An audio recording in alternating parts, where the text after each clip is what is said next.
পৃথিবীটা হচ্ছে একটা আয়নার মতো। আপনি অন্যের সাথে যেমন ব্যবহার করবেন, অন্যের প্রতি যেমন মনোভাব পোষণ করবেন, ঠিক তেমনটাই ফিরে পাবেন প্রতিদানে। কেউ এতটা ধনী নয় যে তার গতকালকে কিনতে পারবে, আর কেউ এতটাও গরিব নয় যে তার আগামীকালকে বদলাতে পারবে না। তুমি যদি নিজেকে ভালোবাসো, তাহলে সময়ের অপচয় একদমই করো না। কেননা জীবনটা সময়ের সমষ্টির দ্বারাই সৃষ্টি। যে পেয়েছে তাকে নয়, যে হারিয়েছে তাকে জিজ্ঞেস করো সম্মান কি জিনিস। হঠাৎ করে মানুষ উঁচু জায়গায় চলে গেলে নিচু তলার মানুষদের আর মানুষ বলে মনে করে না। মানুষকে ঠকিয়ে আজ যতই মজা নেও না কেন, সঠিক হিসেব তোমাকে একদিন এই পৃথিবীতেই দিয়ে যেতে হবে। আজ পর্যন্ত কেউ ছাড় পায়নি, আর পাবেও না, কারণ প্রকৃতি তার আপন গতিতেই প্রতিশোধ নেয়। জীবনে যা পেয়েছ তা হজম করতে শেখো, কারণ খাবার হজম না হলে রোগ বাড়ে, পয়সা হজম না হলে শৌখিনতা বাড়ে, কথা হজম না হলে কথা বা তর্ক বাড়ে, প্রশংসা হজম না হলে অহংকার বাড়ে, নিন্দা হজম না হলে শত্রুতা বাড়ে, গোপনীয়তা হজম না হলে সংকট বাড়ে, সুখ হজম না হলে পাপ বাড়ে, দুঃখ হজম না হলে হতাশা বাড়ে। তর্ক যদি করতেই হয়, কোনো জ্ঞানীর সাথে করো। জিততে না পারলেও কিছু শিখতে পারবে। মূর্খের সাথে তর্ক করার অর্থ নিজেকে মূর্খ প্রমাণিত করা। যত ঠকবে ততই বাস্তবতাকে উপলব্ধি করবে। যতবার ভাঙবে ঠিক ততবারই ভাঙা থেকে গড়তে শিখবে। যত অবহেলা পাবে তুমি নিজেকে সফলতার দুয়ারে ততটাই এগিয়ে নিয়ে যেতে পারবে। শরীর যেদিন অচল হয়, থাকে না উপার্জন, সেদিন মানুষ চিনতে পারে জগতে কজন তার আপনজন। একটু ভাবলেই চোখের সামনে ভেসে আসে অতীত। অতীত বলে দেয় সময়ের ব্যবধানে আমরা কত মানুষের অপ্রিয় হয়ে গেলাম। মানুষকে বোঝা এতটা সহজ নয়।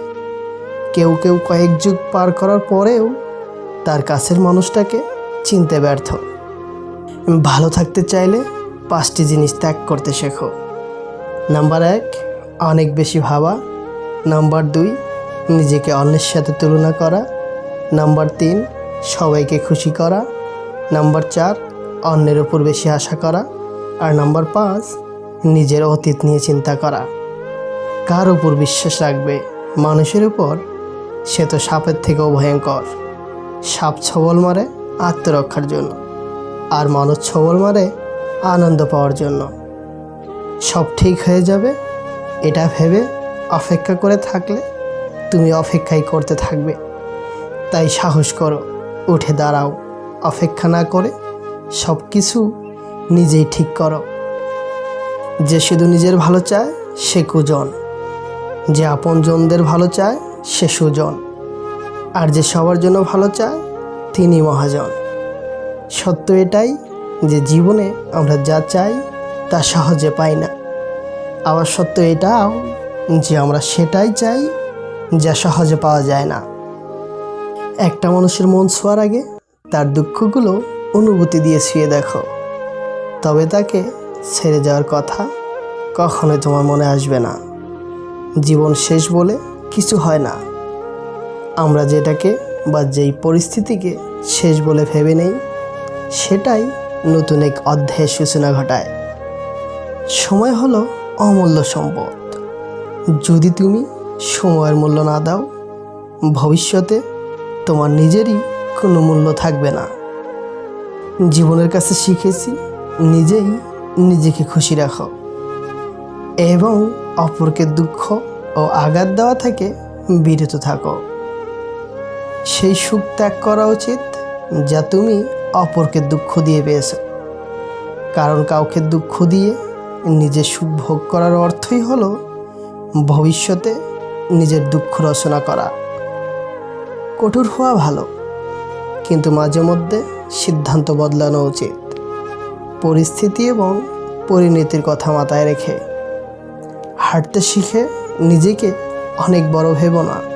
মনে রেখো, কেউ কেউ উঠতেও জানে।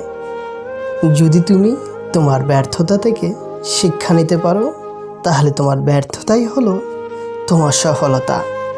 দুঃখ, কষ্ট, অবহেলা এগুলো আসলে তারাই বেশি পায় যারা কেবল নির্দিষ্ট কোনো একজনের মায়াতেই খুব বেশি বাজেভাবে আটকে যায়। পরিস্থিতি তোমাকে যেই অবস্থাতেই রাখুক, চুপচাপ মেনে নাও। সময় একদিন পরিস্থিতি ঠিকই পাল্টে দেবে। প্রচুর কষ্টে আছেন বলে কখনো ভেঙে পড়বেন না। একটা কথা মাথায় রাখবেন, কালো মেঘে ঢাকা ওই আকাশটাও কিন্তু একসময় রংধনুতে রাঙিয়ে ওঠে। জীবনের দুঃখ কষ্ট আসবে, কিন্তু ভেঙে পড়া যাবে না। পরিশ্রম এবং চেষ্টা দিয়েই ভাগ্য বদলাতে হবে। চোখের জল না ফেলে পেঁয়াজ পর্যন্ত কাটা যায় না, আর জীবন কাটাবেন চোখের জল না ফেলে। তা কি কখনো হয়? মন খারাপ করো না, কারণ চরম নিরুপায় মুহূর্তেই রব আশার বাণী দেন। ভুলে যেও না যে সবচেয়ে অন্ধকার মেঘ থেকেই সবচেয়ে ভারী বৃষ্টিটা আসে। ধৈর্য এমন একটা গাছ যা সারা গায়ে কাটা, কিন্তু ফল অতি সুস্বাদু। আপনার লক্ষ্য যদি ঠিক থাকে, সফলতা আসবেই। মনে রাখবেন, মন্তব্য কখনো গন্তব্য ঠেকাতে পারে না। লোহা যেমন পুড়তে পুড়তে শক্ত হয়, তেমনই জীবনে অনেক বেশি আঘাত পাওয়া মানুষগুলো একসময় খুব বেশি ম্যাচিওর হয়। চেহারা খারাপ, চরিত্রটা ভালো করে নিন। দেখবেন সব নারী আর আনারই আপনাকে নিয়ে করবে কারাকারি। ভিডিওটা ভালো লাগলে একটা লাইক করে চ্যানেলটি সাবস্ক্রাইব করে পাশে থাকার অনুরোধ রইল। আল্লাহ হাফেজ।